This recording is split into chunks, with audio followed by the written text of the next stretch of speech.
As a teenager working at a motorcycle dealership, I grew up riding mostly inline four-cylinder motorcycles. The slower parallel twin-cylinder four-stroke motorcycles seemed comparatively boring, being just a bit before my time. Friends have offered me their vintage single and twin-cylinder motorcycles to throw a leg over, and I'm always thankful to receive these offers, with their implicit level of trust. But I've always politely declined. Today's bikes pack more than 150 rear-wheel horsepower into brilliant computer-designed chassis and control it all with electronic rider aids.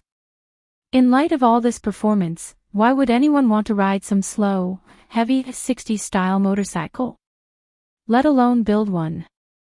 I suppose the need to answer that question made Cycle World exchange my last test bike, the 155 rear-wheel horsepower, 442-pound 2022 BMW S 1000 RM series, for the 482-pound 2022 Royal Enfield INT650, a bike that lays down a smooth 40.9 rear-wheel horsepower and 37.35 pound-ft of torque on the CW Dynojet 250i dyno.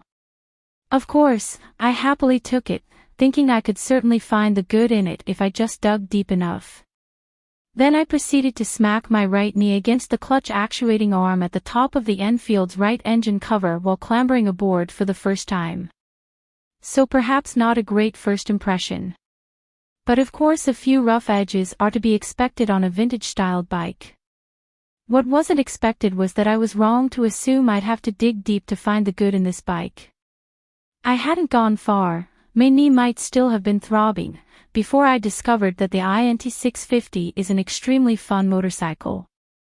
It's definitely no frills, simple and plain. It still uses tube-type 18-inch tires on its spoked black rims. It even has a center stand, which to be fair is a nice feature. In fact, the Enfield is basically made out of antiquated yet classy features, like very loud dual horns